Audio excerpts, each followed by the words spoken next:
আজকের রেসিপিতে থাকবে ইলিশ মাছের ঝোল। তো এখানে আগে থেকে ধুয়ে রেখে দিল। এবার ইলিশ মাছগুলোকে ভাজবে, তার জন্য হলুদ গুঁড়ো, পরিমাণ মতো নুন দিয়ে মাখিয়ে নিল। এরপর মাছগুলোকে ভাজতে দিয়ে দিল। তো এক এক করে এখানে সব মাছগুলো ভাজা হয়ে গেছে। এবার এখানে আলুগুলো ভাজতে দিয়ে দিল।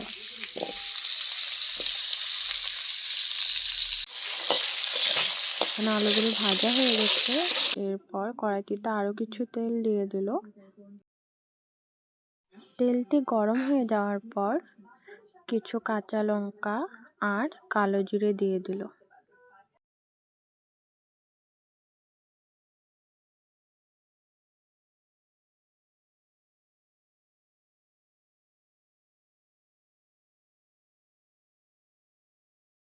এরপর পরিমাণ মতো নুন আর হলুদ গুঁড়ো দিয়ে আরো কিছুক্ষণ নাড়িয়ে নিল।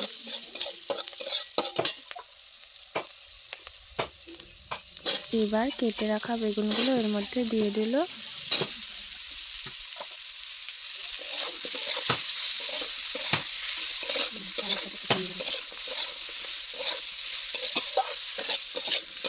তো বেগুনগুলো ভাজা হয়ে যাওয়ার পর এর মধ্যে ভেজে রাখা আলুগুলো দিয়ে আরো কিছুক্ষণ নাড়িয়ে নিল।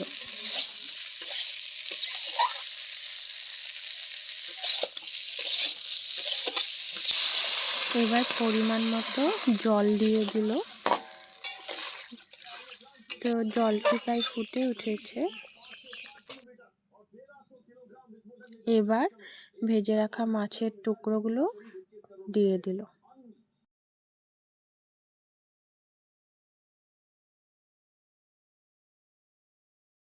এবার পুরোপুরিভাবে ইলিশ মাছের ঝোল রেডি। তো আজকের ভিডিওটি ভালো লেগে থাকলে অবশ্যই চ্যানেলটিকে সাবস্ক্রাইব করে দিও আর আমাদের পাশে থেকো।